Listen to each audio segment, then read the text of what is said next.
Wow. Hi, everybody. Hey there. How are you? Good. We have never done this before. No, first time. Nope. And what we're trying to do is probably the hardest thing I've ever tried to do. It's that? there are only two sentences. I have to start by apologizing. You already know the punchline, and we only have one punchline. So the cat's out of the bag. But our job is to help you understand why it matters. Mm-hmm. And I memorized a sentence, I have it here too, to two sentences. And if you get these two sentences out of everything we do, you can ignore the rest, or not. And the first sentence is really simple. We were recently led to a discovery which was stunningly beautiful and powerful in its simplicity, its importance, and its reach. Now, we do a lot of work. We've been working for 20 years more. I see a huge amount of stuff that goes by in tech and science every day. And I'm here to tell you that this is more important. More important than anything I've ever done before, and I think more important than anything I've ever seen before. So that's just a little bit of a build-up there. Now, when we talked to Jason, luckily for us, he gave us 8 minutes. And the first question I had was, what do we do with the other 4 minutes, right? Because it's a very simple idea. But it turns out that we have 10. No, now we're down to 6.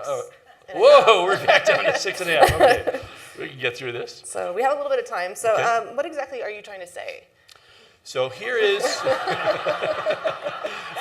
if you can't tell, Denyse and I are partners in this. And so here is the only sentence you really need to remember.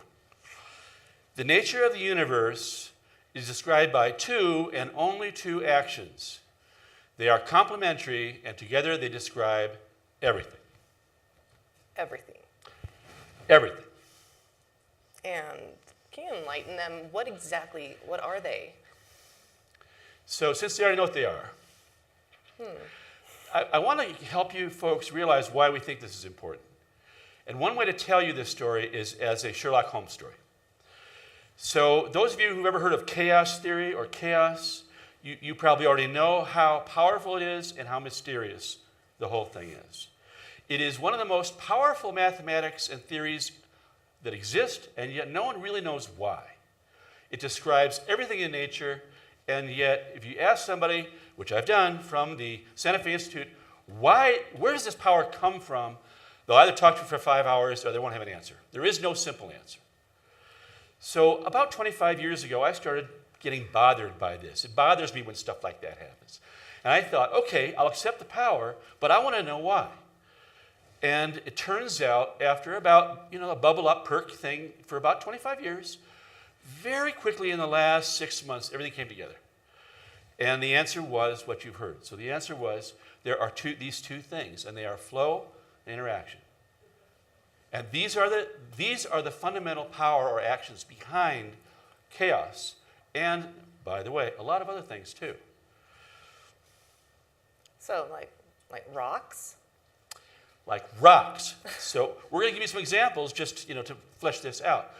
If you look at coastlines, so Curtis Wong is here. If you look at coastlines, fractals, it turns out, are very good at generating computer images of a lot of natural things, including vegetation, coastlines, make a long list. In fact, Adobe uses fractals in their most advanced computer technology.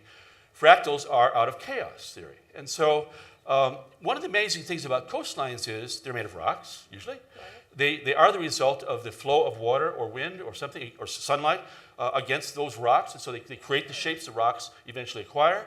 And if you scale up or down by 10 to the x, it doesn't matter. They are the same. They're even the same length, which is a stunning thought. So, big discovery in science. No matter how tight you get your microscope, the length of the coastline is still essentially infinite. So, that's an amazing thing. And that is because what you're seeing fundamentally is that flow and interaction happen at all scales. And when you're in a natural environment, they just scale infinitely up and down. So rocks have that shape because of flow interaction. Now you mentioned vegetation, so plants, animals, things that are living. Let's do plants. So picture a plant. The edge of the leaf is described by fractals. But why? The flow of the hormone gibberellin through the veins of the leaf are what create growth in the leaf. And the more gibberellin in that vein, the more growth occurs where it hits, where it interacts with the wall of the vein, and you get the shape of a maple leaf.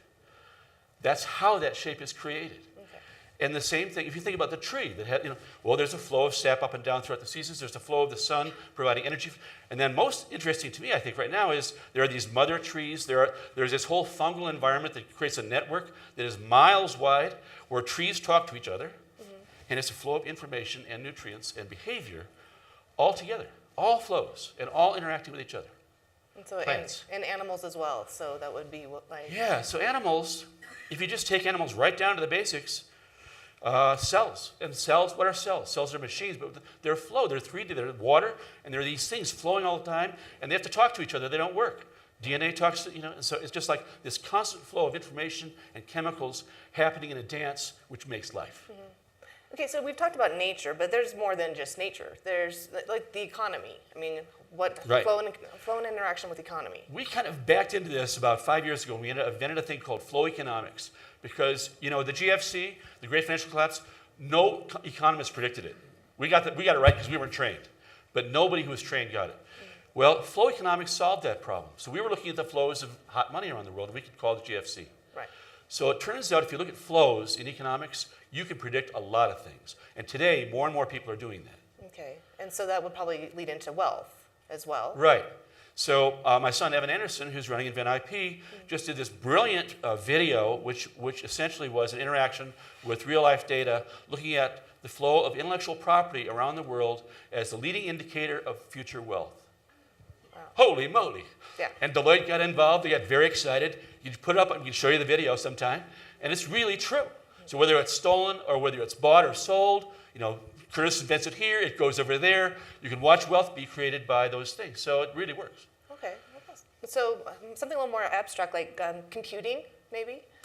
Right. So this year at FIRE, we've gotten to the point where we start to invent things. We're creating companies on stage and getting them funded.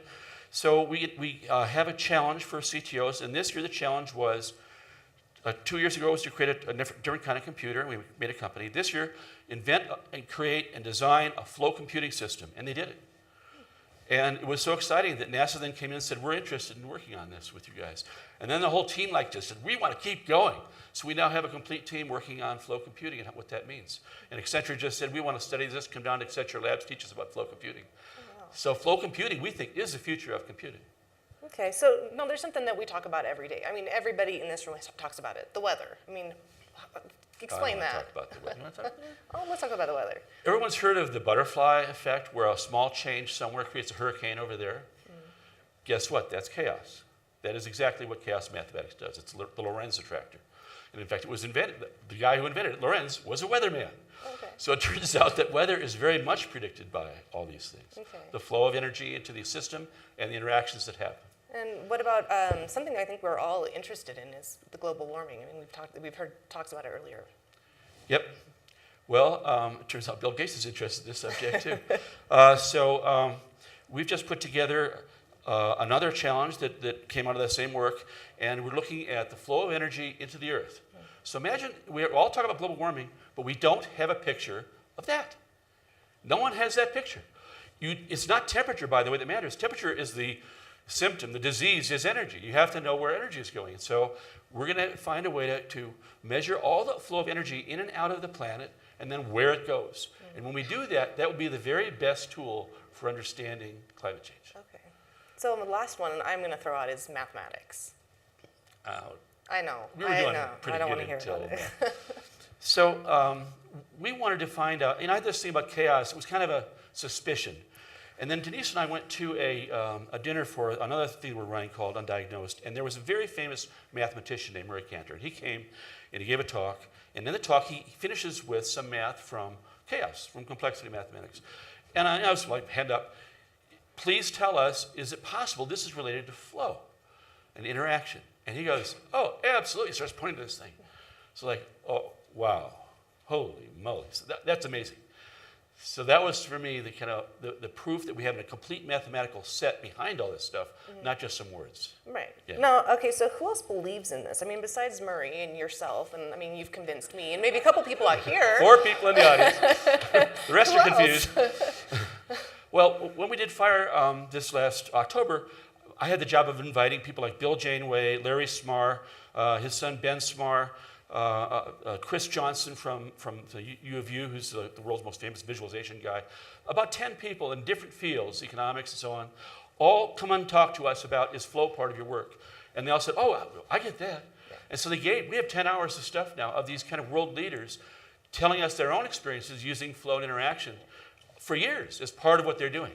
So yeah, there are people. That's really cool. No, I remember Murray was on stage. Murray Cantor was on stage. Now, I can't remember, what exactly did he say? The high point for me was, so here's this guy, he's an IBM fellow, brilliant mathematician out of Berkeley, and he gives us kind of half-hour talk, and then at the end, I just had to nail it down. I said, Murray, is this everything? And he goes, yeah, it's everything in the universe. Thank you.